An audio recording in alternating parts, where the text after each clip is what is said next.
Alright, so I'm at this air handler and they keep saying that the heat just stays on. So you got two heat sequencers here, one over there. So for example, let's see, so the heat's off on the thermostat downstairs, and also we don't got the fan running properly. But let's see, let me turn off the, you'll start seeing it's glowing. See, so I'm gonna turn this off. So what I'm gonna do, I'm gonna try to figure out which heat sequencer. Yes, there's many different ways to check it, but this is what I'm gonna do. I'm gonna just try to figure out which one is stuck closed, that's letting the heat bypass. So I got the blue and yellow wire, so these are going here to this sequencer, and then let's see, I got the red and black, and they're going to this heat sequencer. So let's pull the blue and the yellow apart, make sure nothing touches, then turn this back on.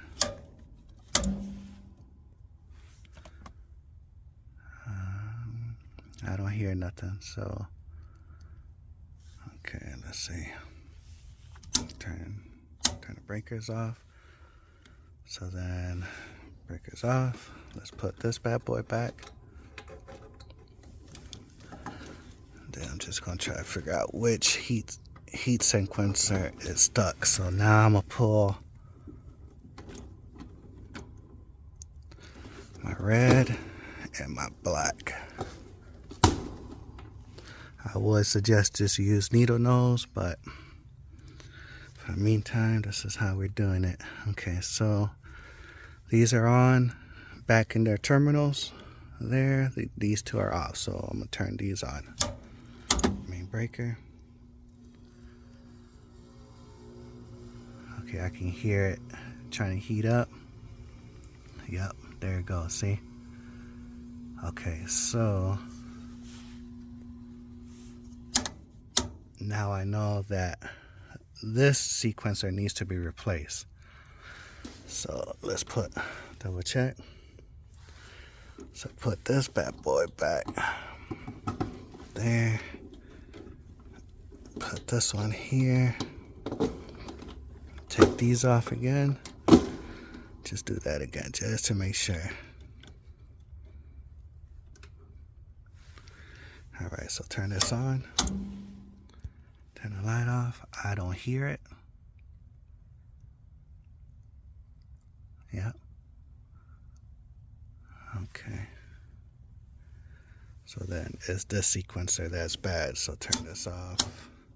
So this one needs to be replaced. So that's how I'm doing that little test. Yes, I know there's other ways you can just check the heat sequencer, but just pull the wires off and just check if you got a setup similar to this. This is a Goodman air handler in the attic. So yep. Y'all take care. Peace.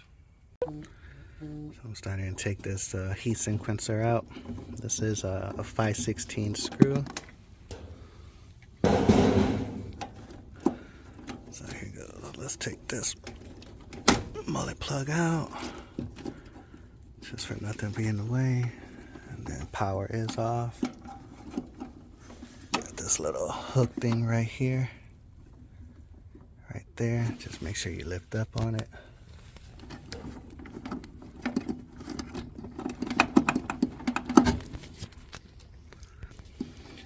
Alright, got it out. So start doing wire per wire. That's how I'm gonna do it.